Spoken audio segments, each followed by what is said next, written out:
এই মায়ের কান্না যদি আপনার কলিজায় লেগে থাকে, 10টি টাকা চা না খেয়ে এই মায়ের জন্য, এই সন্তানকে বাঁচানোর জন্য একটু এগিয়ে আসবেন।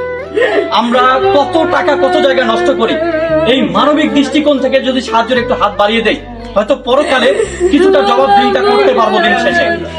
আমি আপনাদের কাছে হাত জোর করে বিনতি করি যে যতটুকু পারেন মানবিক দৃষ্টিকোণ থেকে এনার পাশে দাঁড়াবেন।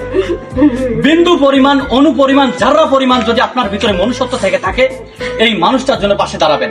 আসলে ওনার স্ত্রী আছে, আসলে উনি হয়তো কান্না করতে পারতেছে না, অনেকের বুকে কিন্তু মানে অনেক কষ্ট জমাই থাকে কিন্তু কান্না করতে পারে না, ঠিক সেভাবেই কিন্তু দাঁড়িয়ে আছে। একটা সন্তান আছে এখানে দেখেন, সন্তানটাও কিন্তু ছোট, আসলে ওনার একটা সন্তানই আর কি। আমি মানবিক দৃষ্টিকোণ থেকে যারা সৌদি আরবে থাকেন, প্রবাসে থাকেন, যারা দূর দূরান্ত থেকে ভিডিওটা দেখতেছেন, অবশ্যই মানবিক দৃষ্টিকোণ থেকে একটু হলেও এই ভাইয়ের পাশে দাঁড়াবেন। এনার বিকাশ নাম্বারটা একটু উঁচু করেন তো। এনার বিকাশ নাম্বারে যে যতটুকু পারেন একটু করে মানবিক দৃষ্টিকোণ থেকে সাহায্যের হাত বাড়িয়ে দিবেন। আমরা 10টি টাকা চা না খেয়ে এই ভাইয়ের পাশে যদি দাঁড়াই, কাল কিয়ামতের ময়দানে আমরা জবাবদিহিতা করতে পারবো দিন শেষে।